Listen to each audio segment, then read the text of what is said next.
Hello बच्चों, let's read this question. So this question says shock coil work on the principle of, okay, option A is transient current, option B is self inductance, option C is mutual inductance and option D is wattless current. okay, तो चलिए बच्चों अब हम इस question को start करते हैं. तो देखिए बच्चों इस क्वेश्चन का की कॉन्सेप्ट आप क्या लिख सकते हैं. The key concept of this question is our choke coil. क्या लिख सकते हैं? चोक कॉइल की स्टडी कर रहे हैं तो इसका की कॉन्सेप्ट आप क्या लिख सकते हैं? चोक कॉइल. ओके, तो देखिए बच्चों चोक कॉइल होती क्या? देखिए चोक कॉइल एक आपकी एक ऐसी क्या होती है, एक आपकी कॉइल होती है जो हम कॉइल को करते हैं किसी मटेरियल्स पर क्या कर देते हैं, वोंड कर देते हैं. यानी कि हम बोल सकते हैं जो आपका इंडक्टर होता है, inductor is also behave like a choke coil. ये क्या होता है आपका inductor? This is also behave like a choke coil. Okay, जो आपका इंडक्टर होता है ये क्या करता है, आपका बिहेव करता है किसकी तरह? चोक कॉइल का. ओके, तो देखिए बच्चों इंडक्टर की क्या प्रॉपर्टीज होती है, इंडक्टर की क्या प्रॉपर्टीज होती है?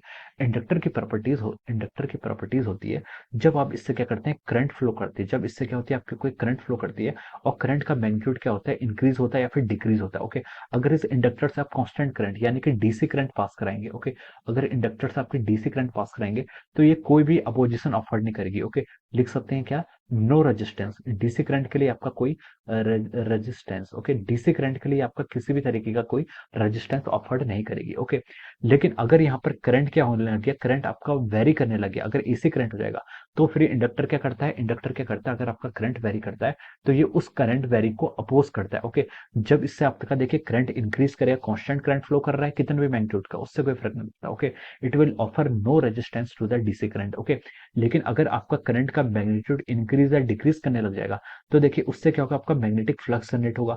मैग्नेटिक फ्लक्स क्या होगा, चेंज होगा. मैग्नेटिक फ्लक्स चेंज होगा तो उससे क्या होगा, ये इंडक्टर की प्रॉपर्टी होती है कि ये क्या करता है, अपोजिट ईएमएफ इंड्यूस करता है. ईएमएफ इंड्यूस कैसे करता है? ये एक इंड्यूस करंट को जनरेट करता है जो क्या करती है, इस इंक्रीज इन मैग्नेटिक फील्ड का क्या करती है, अपोज करती है. ओके, तो इसलिए हम बोलते हैं जो आपका क्या होता है, जो कंडक्टर होता है, इंडक्टर क्या करता है आपका, it will offer resistance. AC को क्या करता है ये, it will no resistance. AC के लिए क्या बोल सकते हैं, इट विल ऑफर रेजिस्टेंस. ये क्या करता है आपका, एसी करंट के लिए क्या करता है, आपका रेजिस्टेंस को क्या करता है, ऑफर करता है. कौन? इंडक्टर. ओके, तो जो आपकी चौक कॉइल होती है, चौक कॉइल क्या होती है आपके, बेसिकली एक इंडक्टर ही होता है. क्या होता है? Inductor which will offer resistance to the AC current and it will allow और pass the DC current. DC current को क्या कर लेता है, पास कर लेता है. ओके, तो this is the property of our Chowk coil. Okay, तो ये किस प्रिंसिपल पर वर्क कर रहा है, ये आपका वर्क करता है on the principle of our self inductance is equal to L times D I by D T. Okay, ये होता है आपका क्या, self inductance. Okay, is equal to minus L D I by D T. Okay, तो ये किसकी property है, आपके सेल्फ इंडक्टेंस की. कॉइल की क्या होती है, कॉइल में खुद में करंट के चेंज होने के कारण, इस जो आपकी कॉइल है, इसी कॉइल में, सेम कॉइल में आपके खुद कॉइल में आपके करंट चेंज होने के कारण ये इसमें क्या होता है, ईएमएफ इंड्यूस होता है. जो ईएमएफ इस तरीके से इंड्यूस होता है कि such that it opposes the coach which produces this. Okay, so this is property is followed by the choke coils. Okay, तो जो choke coil होता है वो आपके सेल्फ इंडक्टेंस की प्रॉपर्टी पे वर्क करता है. ओके, तो ऑप्शंस को मैच करते हैं. ऑप्शन ए में बोला क्या, transient current. Okay, transient current नहीं हो सकता. ट्रांजिएंट करंट क्या होता है? ट्रांजिएंट करंट होता है जिसकी जो क्या करता है आपकी, जिसका टाइम कांस्टेंट क्या होता है आपका, काफी हम बोलते हैं ट्रांजिएंट करंट का टाइम कांस्टेंट काफी लो होता है. ओके, जो जल्दी जल्दी क्या करता है आपका, ऑसिलेट करता है. ओके, वो आपका क्या कहलाता है, आपका ट्रांजिएंट करंट कहलाता है. सेल्फ इंडक्टेंस पर तो ये आपका वर्क करता है. सी है आपका म्यूचुअल इंडक्टेंस.